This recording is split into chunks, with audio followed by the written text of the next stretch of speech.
Política es la organización civilizada y la convivencia, no es solo el poder.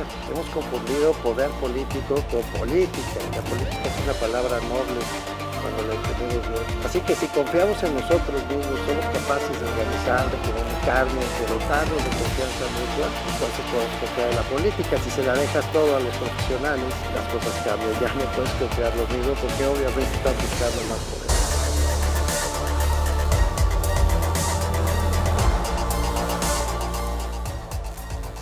Bienvenidas, bienvenidos. Hoy vamos a tener el gusto de escuchar, de conversar con el doctor Manuel Gil Antón. Es seguramente uno de los mejores especialistas en materia de educación que hay en este país. Ha dedicado, pues ya nos contarás, Manuel, pero prácticamente tu vida profesional a estudiar los problemas de la educación, el sistema educativo. Ha visto la educación por todos lados. Es profesor investigador del Colegio de México, ha dirigido y dirige un portal periodístico de interés justamente cultural, educativo. Ya nos contarás, es Educación Futura. No sé si sigas en eso. Espero que sí. Es un investigador nivel 3, el nivel más alto del Sistema Nacional de Investigación. En fin, Manuel querido, gracias por acompañarnos porque hay muchas cosas que aprender de ti en esta conversación. Compartiré todas las preguntas, Mauricio, que tengo y alguna que otra pista. Oye, Manuel, déjame empezar por lo básico, porque de veras yo por lo menos estoy lleno de dudas sobre esto. He entendido que en fechas recientes el gobierno mexicano ha modificado la idea de la educación para establecer no materias, sino ámbitos de conocimiento. ¿Podrías explicarnos, así con peras y manzanas, qué es lo que se está proponiendo y en qué momento estamos de esa nueva reforma, que no sé si esta sí se le debe llamar reforma educativa o ahora qué nombre le ponemos? Por favor. Sí, Mauricio, aunque mi especialidad no es ser analista del currículum, sí, en el estudio de las cuestiones educativas, el país ha pasado por todo un currículum en el cual estaban las materias, lo que tú y yo, que somos muy jóvenes, usamos, ¿no? Había historia, geografía, etcétera, ¿no? Sí. En aquellos tiempos... Civismo. Exacto. Sí. Echeverría, digamos, fue innovador porque dijo que iban a ser más bien áreas del conocimiento. Conocimiento social, conocimiento del medio, conocimiento... Estamos hablando de los años 70 con Echeverría, que cambió por áreas de conocimiento. Áreas de conocimiento, luego ha habido combinaciones, ¿no? Sí.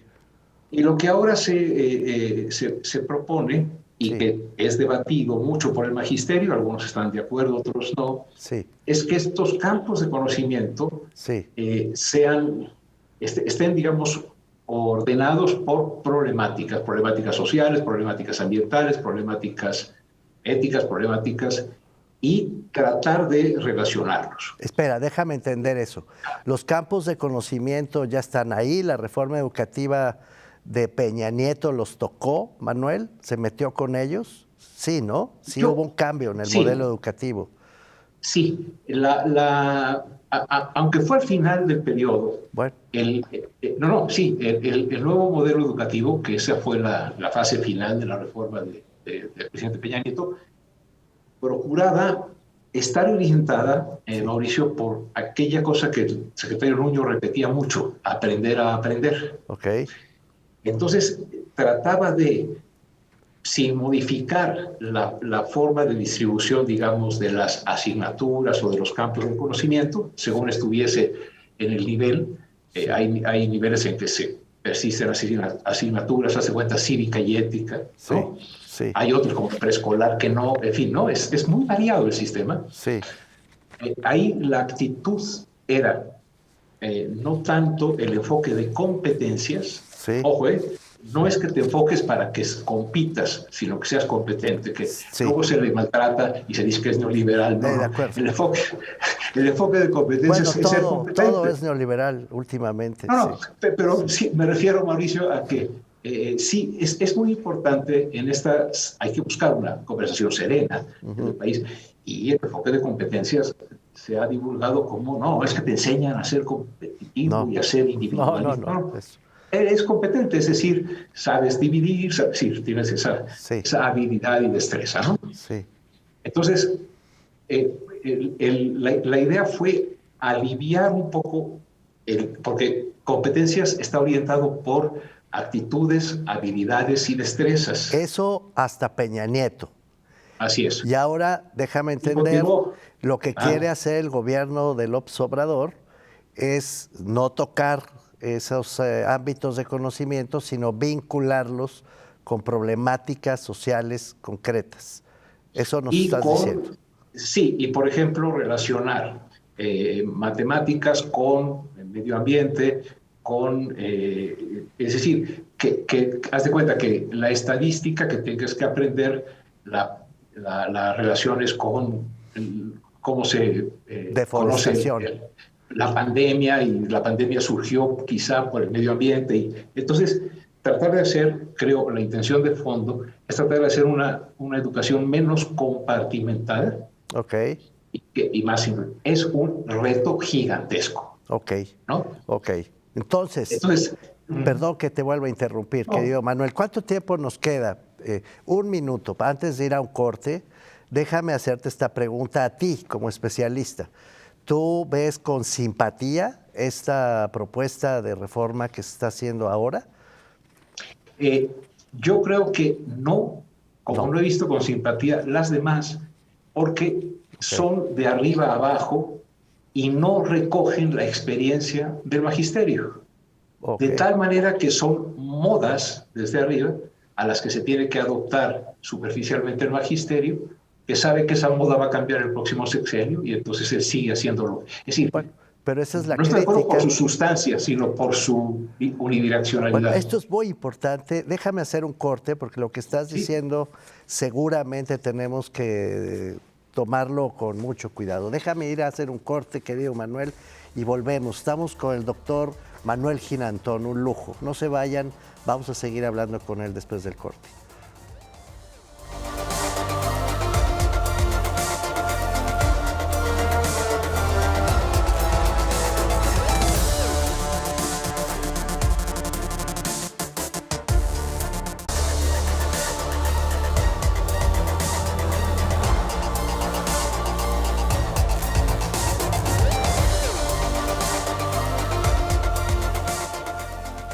Estamos de vuelta con el doctor Manuel Gil Antón, quien nos estaba comentando antes del corte que sin tocar los sustantivos, si no entendí mal, de la forma en que las niñas, los niños, los adolescentes se han venido formando en los últimos años, sí quiere este gobierno vincular esa formación con problemas sociales concretos y de manera integral para que pues puedan seguramente ir aprendiendo sobre la marcha, tratando de resolver problemas reales. Pero nos decías, Manuel, que no acaba de gustarte esta propuesta porque no viene de abajo, no viene del magisterio. Es decir, obviamente la autoridad tiene las facultades para lo que tiene facultades, orientado por el artículo 3º para el currículo nacional. Sí. Pero es paradójico, Mauricio. Sí. Llevamos décadas creyendo que la educación se va a cambiar, porque ahora vamos a hacer enfoque de competencias. En este sexenio vamos a ser constructivistas, como Piaget, ¿no? Sí. Y se le da al magisterio 1 semana o 2 semanas de capacitación rápida y ya todo el mundo es piagetiano, ya todo el mundo hace sus objetivos como un señor Blum. Piaget y todos ellos. La forma es fondo. México no va a tener nunca una reforma educativa en serio si no reconoce que hay una cantidad muy diversa de contextos y que hay una experiencia acumulada en la cual puede rescatar muchísima sabiduría pedagógica. Y me da la impresión de que pasan, independientemente de las orientaciones ideológicas, el centralismo permanece. Sí. digamos, la falta de escucha al magisterio, la falta de escucha a la diversidad del magisterio, no es lo mismo una escuela multigrado en Chitaltic, Chiapas, ¿no?, que una escuela en Iztapalapa, ¿no?, o en Zapopan. Lo has dicho muchas veces. A eso me refiero. Entonces, toda propuesta de cambio que venga de arriba y que luego sobre ella y su cumplimiento aparente se conserve el empleo, se obtengan premios, etcétera, se va a simular. A ver, espera en esto, Manuel, déjame hacerte esta pregunta. La mayor crítica que le he escuchado al presidente desde que era candidato a lo que él mismo llama la mal llamada reforma educativa era justamente que no se había incorporado al magisterio, sino que se le había impuesto una reforma que tenía un propósito laboral, de evaluación a la labor de las y los maestros. Yo recuerdo esto con nitidez, lo ha dicho muchísimas veces. Me estás diciendo, quiero entenderte con claridad, que lo que está haciendo el gobierno actual es lo mismo. ¿Me estás diciendo que otra vez están actuando sin preguntarle al magisterio? Distinguiría una cosa, Mauricio. Este gobierno, en lo que sí creo hizo muy bien, es en zafar la evaluación, ubicarla como medio y no usarla como instrumento laboral. La evaluación usada como instrumento laboral es un desastre. De acuerdo. Ahí estuvo. Ahora, tú lo dijiste muchas veces, por cierto, que lo sepa el auditorio. Yo te lo leí y te lo escuché durante aquellos debates, pero yo tampoco estaba de acuerdo con esa reforma. Así es. Y te lo escuché mucho y lo aprendí y te lo agradezco. Pero ya lo separaron, ya no hay entonces evaluación de los maestros, sino con fines de perfeccionamiento de sus competencias docentes, pero ahora están haciendo una nueva reforma en la forma de enseñar. Sí, pero le han quitado ese carácter punitivo a la evaluación. Pero en lo que son hermanas es en que son reformas en las cuales la autoridad le dice al magisterio cuál es el plan que tiene que seguir, en vez de que la Secretaría de Educación Pública y las SEPs estatales escuchen los proyectos que en los contextos específicos las maestras y los maestros podrían proponer. Entonces, la riqueza de la práctica, la riqueza de la realidad docente, que también tiene riqueza, tiene oscuridades, o sea, lejos. Es tan malo decir que el magisterio es una ola de gandules que decir que el magisterio son todos unos apóstoles menesterosos. No. Igual que en el CIDE, que en el COLMEX, que en la UAM, no debemos decir, la condición humana está bien repartidita, ¿no? Sí. Pero entonces lo que hay es... Pero hombre, le debemos mucho al magisterio, querido Manuel. Si no tuviéramos el magisterio que tenemos en este país, pues no sería lo que es, la verdad. Sí, es como... No, y además, y acuérdate que Camus, cuando recibe el premio Nobel, le agradece a su profesor de primaria. Claro, sí. Porque bien vistas las cosas, Mauricio, los intelectuales más importantes de cualquier sociedad moderna, y también de México, son los profesores y profesoras de la escuela básica, porque son los que construyen las condiciones de aprendizaje social. Yo sigo recordando a Nemesio Alquicira, por ejemplo, en la secundaria pública número 97, por poner un ejemplo. No lo voy a olvidar, aprovecho para hacerle un pequeño homenaje por esta vía. No, yo creo que sí merecen nuestro respeto, de todos, pero también de los gobiernos en curso, ¿no? Claro, y sobre todo no ser tratados como infantes, porque infancia significa infants sin voz. Ese es el problema en el cual, por ejemplo, se llamaron consultas en la reforma de Peña, ahora se llaman asambleas. Pero no se organizan en niveles en los que realmente se pueda dialogar y los profesores intercambiar su voz con sosiego, recuperando sus estrategias, sino que se hacen asambleas, muchas, y no hay el reposo para escuchar la experiencia magisterial. Está este señor que se llama Marx Arriaga, ¿no es cierto? Es el que está conduciendo todo este proceso. Y este señor Marx Arriaga, pues dice que sí, que justamente porque es un método de asamblea y además de convocatoria abierta, ¿no es cierto?, para incluso modificar los libros de texto gratuitos. Yo he visto en la prensa que bueno, que tiene una intención muy popular, muy abierta, muy de escuchar a todo mundo. ¿No es cierto eso? ¿No lo está haciendo? Es que no es posible, dada la escala en la cual se organiza, Mauricio. Son 2 millones de profesores y profesoras, Sí. en distintísimas condiciones y 2 situaciones. millones en todo el país, activos. Sí, y digamos, y si incluyes a los de la universidad, nosotros somos 400,000 más. Entonces, Sí. Suponer que los docentes son de plastilina y que se les va a hacer así y van a cambiar, es un grave error. Vamos a hablar... o son sujetos del cambio, o que si los concibes objetos a cambiar, las reformas no prosperan. Vamos a hablar de esto. Perdón, Manuel, se fue como agua después de otro corte. Déjame regresar a eso, sujeto-objeto, que además, por cierto, es uno de los temas principalísimos de la antropología social. Entonces, volvamos sobre ese tema. ¿Son sujetos o objetos las maestras y los maestros de esta reforma educativa? Estamos con Manuel Gil Antón, no se vayan, vamos a seguir hablando con él después del corte.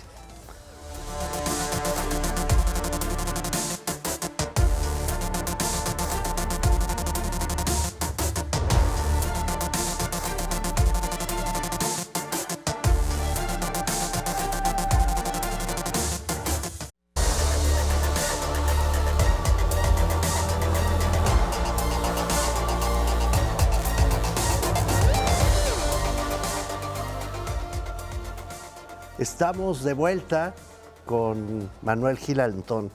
Y a ver, Manuel, deja de ver si logro hacer una síntesis rápida para introducir esta última parte que mencionabas. Ahora sí estamos frente a una reforma educativa, esta ya no es laboral, pero sí tiene que ver con la forma en que se enseñará a las niñas, niños y adolescentes de todo el país, en que 2 millones de docentes van a enseñar en todo el país de una manera homogénea, una nueva pedagogía constructivista, dices tú, para modificar los planes de estudio y sobre todo los contenidos en que se expresan esos planes de estudio. Dices tú, sí, pero no son plastilina las personas que enseñan en las aulas, y a pesar de las asambleas a las que se ha convocado por Marx Arriaga, pues no están siendo bien escuchados. ¿Es correcta la síntesis? Sí, porque, digo, el término constructivista a lo mejor no es, reconozco, no es exactamente el que están usando, pero más allá de eso... ¿Cuál están usando? ¿Tienes idea? Ámbitos de aprendizaje es el que yo he escuchado. ¿No? Pero, digamos, lo que yo sí considero es que la síntesis es buena porque todas las reformas educativas que yo he conocido en estos 40 años que llevo interesadísimo y apasionado por la educación, han supuesto que los docentes son seres de plastilina maleables de acuerdo a lo que, por ejemplo, si la élite intelectual, élite política y élite económica el siglo pasado vieron pasar al magisterio por la ventana y dijeron, qué feos están, hay que evaluarlos, ¿no? ¿Y qué hay que hacer con ellos? Bueno, hay que hacer que hagan y ¿sabes qué? En 6 años esto va a cambiar. No, traen 25 años. Entonces, ¿qué hacen? Saben leer, qué es lo que les pide la SEP, dicen sí como no, y siguen haciendo lo que hacen, ¿no? Bueno, malo, etcétera. ¿Y qué sobreviven? Hacen? Sobreviven. Bueno, entonces, lo que yo quiero decirte es que la gran esperanza que yo tenía es que si hay un gobierno que se propone ser una cuarta transformación equivalente a la revolución, la reforma y la independencia, debería de traer un modelo educativo, Mauricio, con un horizonte transformador, maravilloso, con renovación de normales, etcétera. O sea, un gran proyecto educativo. ¿Y no? No. El presidente optó por quitar la cuestión de evaluación y lo laboral, y luego, en vez de hacer para decírtelo en síntesis, a mi juicio, con todo lo que puede estar equivocado, en vez de tener un horizonte programático educativo, tuvo una reforma pragmática. Vamos a desactivar el conflicto. Sí, es política. Es decir, Si la otra pensaba que todo se resolvía poniéndole corbata a los choferes, a ver, era déjame, la evaluación. Manuel, perdón, la mal llamada reforma educativa era mal llamada porque era laboral. ¿Me estás diciendo que esta nueva reforma educativa tampoco es educativa, sino política? ¿Aquella era laboral y esta es reforma con carácter político? Sí, la propuesta de salida del presidente fue una propuesta de reforma pragmática para evitar que la evaluación fuese determinante en la permanencia. ¿Sí? Ese es el cambio que hizo que la mal llamada ya no fuera mal llamada.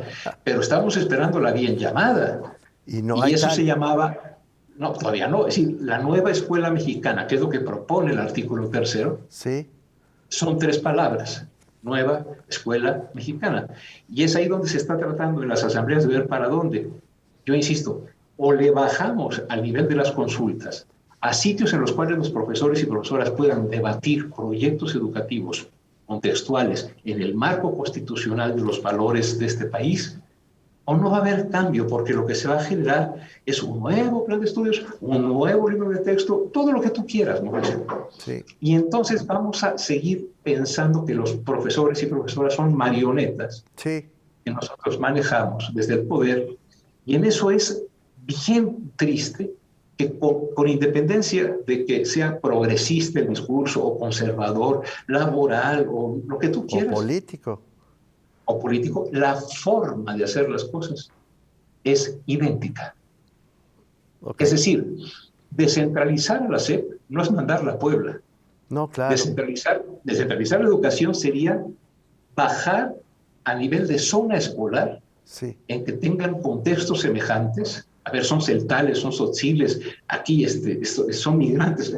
Ahí, ¿qué se puede hacer para que haya un mejor aprendizaje de la lectura, de la escritura, de la ubicación en el mundo, etcétera? Eso que queremos los mexicanos, eso sería la reforma educativa, y hay que hacerla desde más abajo. Y tú que conoces esto como la palma de tu mano, ¿sí se puede? Es decir, la conformación sindical, la lógica política interna del magisterio, que es a lo que estás apelando, ¿permitiría un modelo así de descentralizado, de desconcentrado, como el que tienes en el imaginario, en tu imaginario? No, hay que conseguirlo, a pesar de ellos, pero a pesar también de la SEP, Mauricio. Okay. El sindicato es un monstruo. Sí. La SEP, decía don Jesús Reyes Heroles, es un elefante reumático. Sí. Le dices vamos para la derecha y va para la izquierda, pues sí. Es un elefantote de todo. ¿Sí me explico? Sí. Es decir, realmente se requiere, es decir, es bien difícil. Sí. Se necesita soltar al magisterio, ¿no? Soltarlo. Y aun cuando lo sueltes, ha estado tanto tiempo detenido como marioneta que le va a costar. Sí. Necesitamos 30 años de un plan sostenido para la renovación de la educación en México, en el que la sociedad esté de acuerdo y pacte como Finlandia, como otros lados, sí. Y diga, vamos a aguantar 30 años confiando en que el magisterio puede generar proyectos, revisarlos, etc. Ahí nos vamos a equivocar mucho menos que tratando de hacer, por ejemplo, que todo mundo en el Aprende en Casa, a las 3 de la tarde, todos los niños del Bravo al Suchiate hicieran quebrados de 2 fracciones. Claro. Pues sí. ¿Me explico? Sí. Por ahí la veo. Pues sí, nos quedan, pues no, ya me tengo que ir. Qué barbaridad, se nos fue como agua, querido Manuel Gil Antón. Una última línea literalmente. ¿Podrá haber algún cambio en este sexenio? Solo contéstame con un monosílabo. ¿Sí? ¿No? Podrá, en la medida en que abajo, profesores y profesoras, zafándose del control, sí, se arriesguen a ser libres. Manuel Gil Antón estuvo con nosotros, es un gran placer y de veras que te hemos aprendido mucho, querido Manuel. Gracias por acompañarnos. Muchas gracias, Mauricio, gracias a todos. Nos vemos en la siguiente conversación y nada, a seguir pensando en lo que vamos a hacer con nuestros hijos en la escuela pública mexicana.